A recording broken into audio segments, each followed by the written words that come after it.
இது உள்ள போற பல்ஸை காமிக்கிறதுக்காக வச்சிருக்கிறேன். இது ஏசியா மாதிரி இங்க வருது பாருங்க.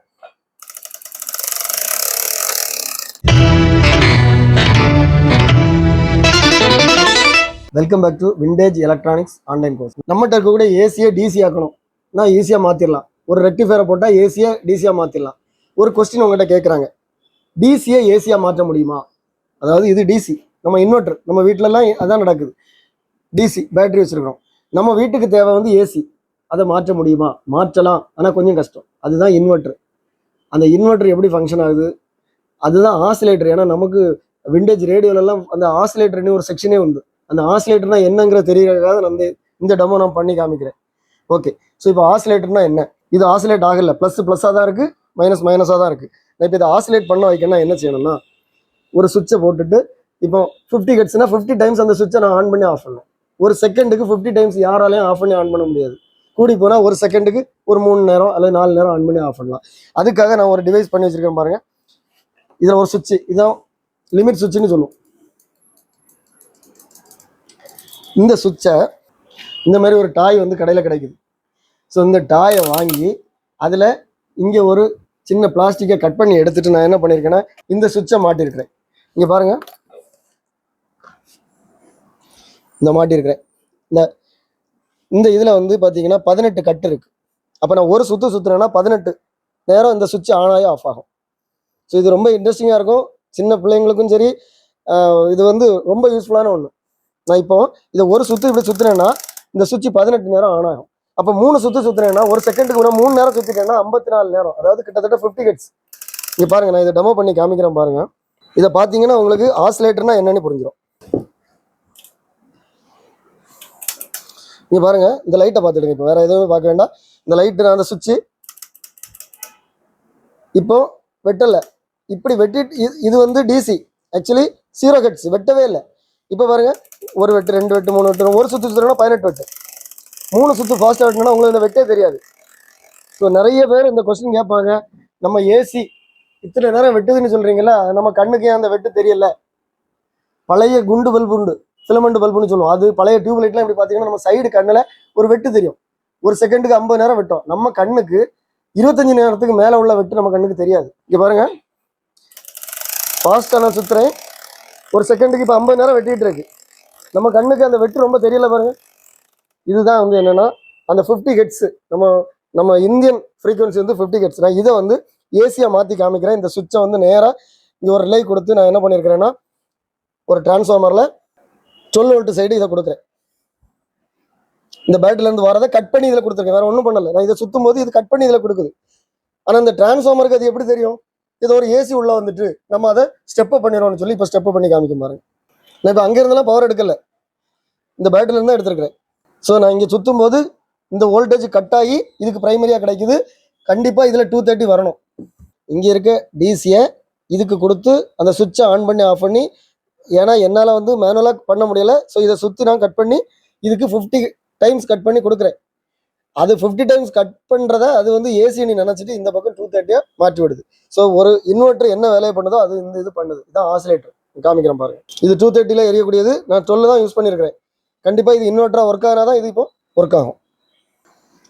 இது உள்ள போகிற பல்ஸை காமிக்கிறதுக்காக வச்சிருக்கிறேன். இது ஏசியா மாதிரி இங்கே வருது பாருங்க.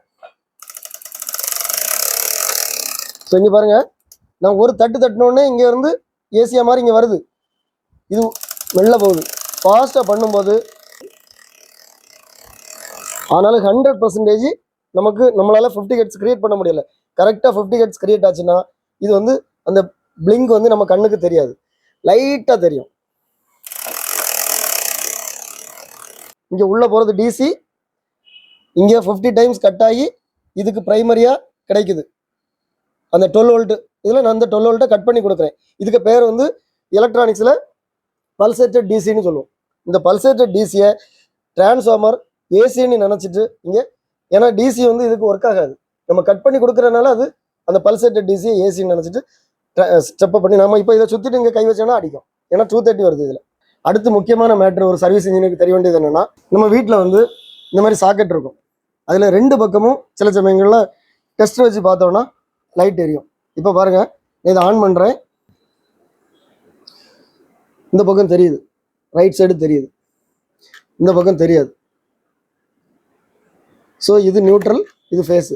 இது ரொம்ப கவனமாக இருக்கணும். நீங்கள் ஒரு நம்ம வீட்டில் ஒயரிங் பண்ணாலும் சரி, ஸோ எங்கே போனாலும் ரைட் சைடு இருக்கிறது தான் லைன், ஃபேஸ்ன்னு சொல்லுவோம். லெஃப்ட் சைடு இருக்கிறது நியூட்ரல். இங்கே பாருங்கள், ரைட் சைடு தான் ஃபேஸ் வரும், லெஃப்ட் சைடு நியூட்ரல்.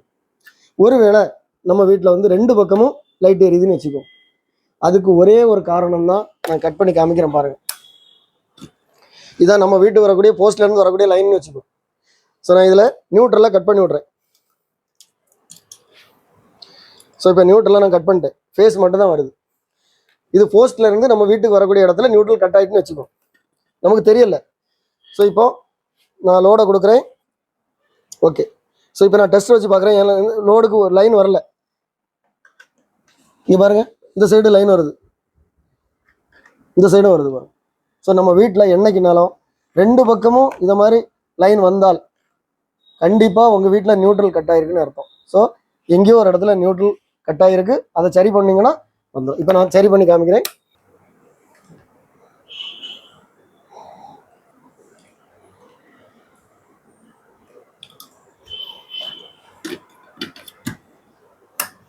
இப்போ பாருங்கள், டெஸ்ட் வச்சு காமிக்கிறேன். இது ஆனில் இருக்குது, இந்த பக்கம் லைன் வருது.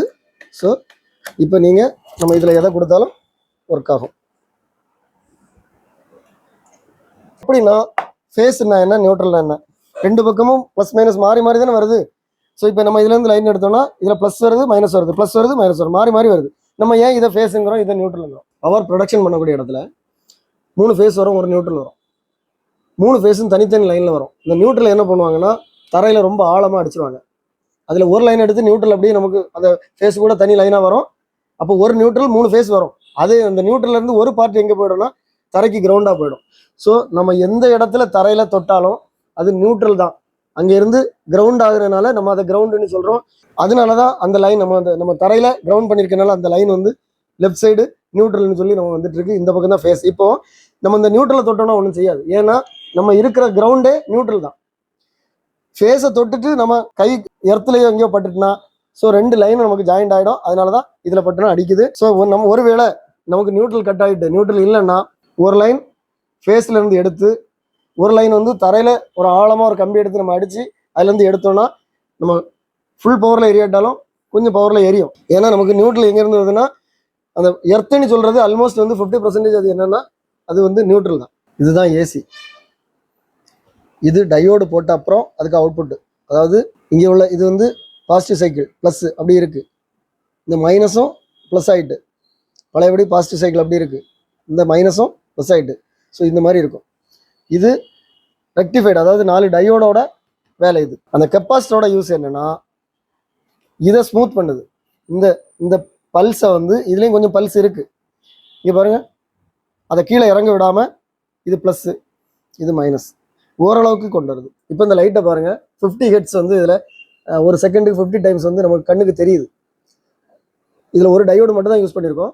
ஸோ அந்த கெப்பாசிட்டரை ஆட் பண்ணோன்னே அந்த லைட் வந்து அந்த பிளிங்க் ஸ்டாப் ஆகுது பாருங்கள். ஸோ அதுதான் இந்த இடத்துல வந்து அது ஃபில்டராக ஒர்க் ஆகுது. ஃபில்டர் கெப்பாசிட்டர் வந்து இந்த மாதிரி தான் ஒர்க் ஆகுது.